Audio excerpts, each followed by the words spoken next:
சாம்பார் வச்சிருக்கீங்களா நீங்க? எனக்கு சமைக்க தெரியாது, நான் இப்பவே சொல்லிடுறேன். அதனால தயவு செஞ்சு சாம்பார் வைக்க தெரியுமான்னு கேட்காதீங்க. நான் அதுல என்னென்னலாம் செய்வாங்கன்னு நான் சொல்றேன் பாருங்க. சாம்பார்னா காய் போடுவோம், வெங்காயம் போடுவோம், தக்காளி போடுவோம், பருப்பு போடுவோம், எல்லாத்தையும் அரைச்சி மசாலான்ற பேர்ல கூட போடுவோம். இது எல்லாத்தையும் சேர்த்தாதான் சாம்பாருக்கே ஒரு டேஸ்ட்னா, மனுஷன் நம்ம வாழ்க்கைக்கு நம்ம சொந்த பந்தெல்லாம் கூட இருந்தா தானங்க ஒரு டேஸ்ட், அதுல தானங்க ஒரு சந்தோஷம். ஐயோ, அப்ப எல்லாரும் சாம்பார் குடும்பம்னு சொல்ல மாட்டாங்களா? கண்டிப்பா சொல்ல மாட்டாங்க. கல்யாணமே பண்ணிக்கலன்னு வச்சுக்கோங்களேன், அது கஷ்டம். கல்யாணம் பண்ணிக்கிட்டு தனி குடும்பத்துல இருந்தோம்னு வச்சுக்கோங்களேன், அது நஷ்டம். கல்யாணம் பண்ணிக்கிட்டு கூட்டு குடும்பத்துல அப்படி கெத்தா இருக்கிறோம் பாருங்க, அதாங்க நமக்கு இஷ்டம். மேடம், பல்பெல்லாம் பார்த்துருக்கீங்களா நீங்க?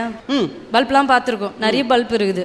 இப்போ கல்யாணம் ஆகாதவங்க இருக்கிறாங்க பாருங்க, சீரியல் பல்பு மாதிரி பார்க்கறதுக்கு கலர் கலராக தான் இருக்கும், ஆனால் என்னதான் இருந்தாலும் தெருவில் தான் நிற்கணும். இந்த தனி கொடுத்துன்னு இருக்காங்க பாருங்க, அவங்க ஒரு குண்டு பல்பு மாதிரி அப்பப்போ வெளிச்சம் தருவாங்க தான், ஆனால் டக்குன்னு ஃபியூஸ் போயிடும். ஆனால் கூட்டு குடும்பம் நாங்கள் குத்து விளக்கு மாதிரிங்க.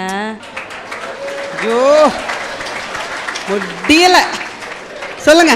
ஏன்னா இந்த சீரியல் பல்புக்கு இருக்கிற மரியாதையும் இந்த குண்டு பல்புக்கு இருக்கிற மரியாதையும் பார்த்தோன்னு வச்சுக்கோங்களேன், இந்த குத்து விளக்கு அப்படி தெய்வீகமானது, அதுக்கு இருக்கிற மதிப்பு மரியாதையும் எதுக்குமே வராது. அடங்கி போகிறது தப்பு இல்லை மேடம், அடிமையாக போகிறது தான் தப்பு. இன்னைக்கு பல குடும்பத்தில் பார்த்தோன்னு வச்சுக்கோங்க, அது முக்கியமாக இந்த தனி குடும்பம், அதில் பார்த்தோன்னா ஆண்கள் அடிமையாக தான் போயின்னு இருக்கிறாங்க, கல்யாணமே ஆகாதவங்க அடங்காம தான் போயின்னு இருக்காங்க. ஆனால் எங்கள் கூட்டு குடும்பத்தில் எங்கள் சொந்த பந்தங்கிட்ட நாங்கள் எங்கள் அன்புக்கும் பாசத்துக்கும் அடங்கி போகிறோம் பாருங்க, எங்களுக்கு தாங்க அதிக மகிழ்ச்சி இருக்கும். அதனால தான் சொல்கிறேன், கூட்டு குடும்பம் தான் அதிக மகிழ்ச்சி தரும்னு. அப்பா அம்மா சம்பாரிச்சு வச்ச சொத்துல சொகுசா வாழ்றது பேர் வாழ்க்கையா? அது சந்தோஷமா இருக்குமா? இருக்காதுங்க. நம்ம தனியா சம்பாரிச்சு சொந்த காலில் நின்று ₹1 சம்பாதிச்சாலும் அதில் ஒத்த ரோஸ் வாங்கி போய் பொண்டாட்டிக்கிட்டு கொடுக்குற சந்தோஷம் இருக்குது, அதுதாங்க உண்மையான மகிழ்ச்சி. இது தனி குடும்பத்தில் தான் நடக்கும். அது மட்டும் இல்லை மேடம், 1 வருஷமா ஒட்டியான கேட்குறேன் வாங்கி தரல, 6 மாசமா அடிக்க கேட்குறேன் வாங்கி தரலன்னு கவலைப்படுற மனைவிமாருக்கெல்லாம் எங்காலு அரை முழம் மல்லிப்பூவும் 50 அல்வாலையும் கரெக்ட் பண்ணிடுவாருங்க. அதுதான் எங்க தனி குடும்பம். கூட்டு குடும்பத்துல இதெல்லாம் நடக்காது. வாங்கிக்கின்னு வாசிப்புடுல போகும்போது அண்ணன் பசங்க சித்தப்பானாவும் வாங்கி வர்றாருன்னு அல்வா பிடிங்கின்னு ஓடிடும். இந்த பக்கம் தங்கச்சி தலைவாரிங்க, அண்ணே இன்னைக்கு வெள்ளிக்கிழமை கோயிலுக்கு பூ வச்சுன்னு போலான்னு நினைச்சேன், நல்ல வேலை நீயே வாங்கியாந்துட்டேன்னு வாங்கி வச்சுன்னு போயிடும். அண்ணிலாம் உள்ள சமைச்சிட்டு இருந்தாங்க, கரண்ட் ஆஃப் ஆயிடுச்சு. சரி புது பண்டாட்டியாச்சே, மாடி மேல போய் காத்து வாங்கலாம் வாடின்னு கூட்டு போனாரு. இங்க பாருங்க, மாமியாருங்களுக்கே ஹைலைட்டான ஒரு விஷயம் ஒட்டு கேட்கறது. அதான் என்ன பண்ணாங்க, பின்னாடியே போனாங்க. போயிட்டு அந்த படிக்கா நின்னாங்க. அண்ணன் புது பண்டாட்டிய கவிதை சொல்லி மயக்கலான்னு நினைச்சாரு. கண்ணே இன்று ஏன் நிலவு வரவில்லை தெரியுமா அப்படின்னு சொன்னாரு. படிக்கட்டாண்டு இருந்த அவங்க அம்மா, இன்னைக்கு அமாவாசையாச்சு, பாவம் எங்க அண்ணன் நீ வந்ததால தான் கண்ணே நிலவு வரலன்னு சொல்ல நினைச்சாரு. விட்டாங்களா? விடல. ஒரு கணவன் மனைவிக்குள்ள சந்தோஷமா மனம் விட்டு பேசிக்க முடியுதா மேடம் இந்த கூட்டு குடும்பத்துல? முடியல மேடம்.